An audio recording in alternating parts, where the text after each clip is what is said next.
ब्रह्मानंद जी के जीवन चरित्र से रूबरू कराते हुए उनके द्वारा किए गए कार्य, उनके द्वारा दिए गए विचारों से कैसे इस देश को बार बार लाभ मिलता रहा, इस देश के शोषित पिछड़े दलितों को बार बार उनके अधिकारों के लिए सदन से लेकर जमीन तक ललकारने वाले, सदन में अपने ओजस्वी भाषण से इस देश की जनता को लाभान्वित करने वाले हमारे प्रेरणा स्रोत मार्गदर्शक स्वामी ब्रह्मानंद जी और उनके द्वारा किए गए कार्यों के वर्णन को आप लोगों को विस्तार से तो नहीं बता पाऊंगा क्योंकि समय बहुत कम है, और संक्षिप्त में आप लोगों से रूबरू कराते हुए आप लोगों को पूर्ण तरह सफल बनाते हुए आज के इस कार्यक्रम के आयोजक लोधी सेना सागर बंडा की समस्त टीम को बार बार धन्यवाद करते हुए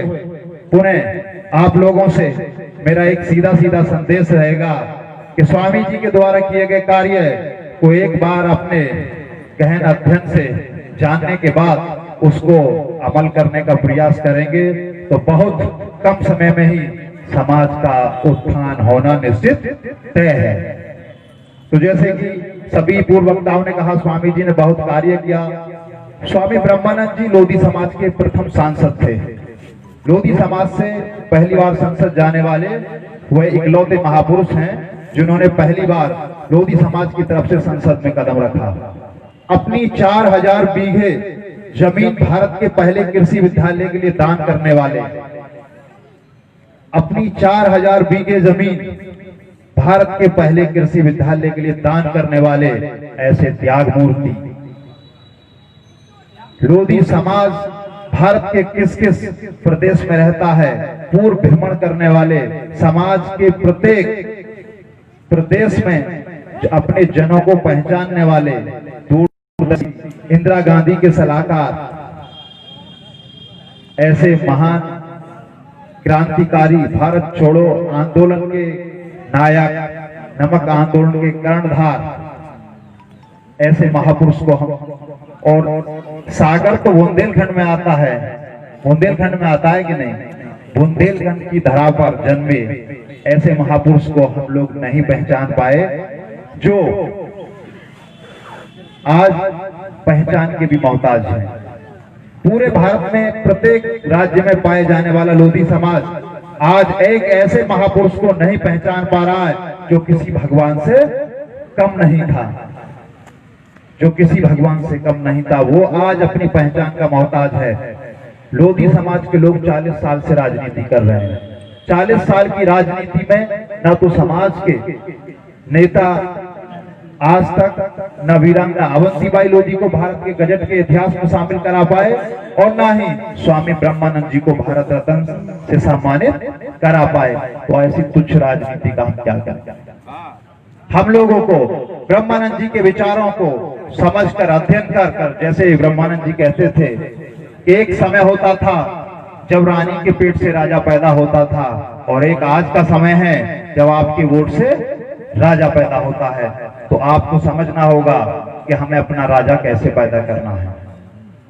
स्वामी जी सदैव कहा करते थे कि एक वो समय था जब तलवारों से, भालों से लड़ाइयां हुआ करती थी और सत्ता पाई जाया करती थी, राज किया जाता था। आज एक वोट से राज किया जाता है। ये स्वामी जी कहा करते थे कि आज वोट से राज किया जाता है, ना तो आज भाला चलाना है ना ही तलवार चलानी है, केवल बटन दबाकर अपना बहुमूल्य वोट से ही सत्ता ली जा सकती है। तो स्वामी जी द्वारा दिए गए विचार आप लोगों को उत्थान की तरफ ले जा सकते हैं, लेकिन आपको स्वामी जी का गहन अध्ययन करना होगा।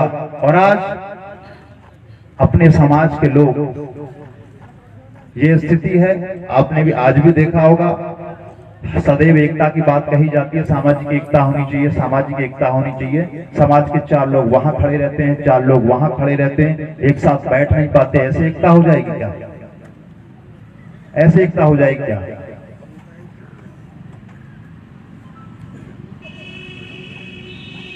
अपनों से बैर ना होता, अपनों से बैर ना होता, गैरों से प्यार ना होता, ए लोधी जाति तेरा बेड़ा कभी मझधार ना होता। अपनों से जो बैर पाल रखा है, इस पैर को मिटाना होगा। चार वहां खड़े रहते हैं, चार वहां खड़े रहते हैं और हम हमेशा सामाजिक एकता की बात करते हैं। इसी की वजह से आज समाज की ये स्थिति हो गई है। ऐसा जीना भी क्या जीना, ऐसा जीना भी क्या जीना जिसकी कोई आन न हो, और वो समाज भी क्या समाज है जिसकी कोई पहचान न हो। आज अपना लोधी समाज, ऐसे ऐसे महापुरुष जिस समाज में पैदा हुए, भारत की शान, लोधी कुल की गौरव, 1857 की क्रांति की प्रथम महानायिका, शक्ति स्वरूपा, और अपने रामगढ़ मंडला मध्य प्रदेश की महारानी वीरांगना अवंतीबाई लोधी, जिसे 40 साल से राजनीति में राज करने वाले हमारे लोग शासन में, प्रशासन में रहे, और आजादी के 70 दशक बीत गए, लेकिन फिर भी हम भारत के इतिहास के गजट में उन्हें सम्मान नहीं दिला पाए।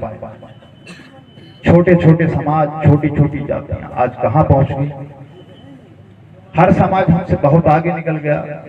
प्रशासन में, शासन में उनके लोग हर जगह बैठे हैं, पैसे से, हर चीज से वो मजबूत हैं, और आज हम कहां हैं। अपने आने वाले भविष्य को देखो। जब महापुरुषों को सम्मान नहीं मिल रहा तो आपको कैसे सम्मान मिलेगा। ये बहुत समझने की बात है, इस पर चिंतन मनन करने की आवश्यकता है। हमारा एक मंथन, एक प्रयास, स्वामी जी का एक प्रयास देश में कृषि शिक्षा की लहर ले आया था।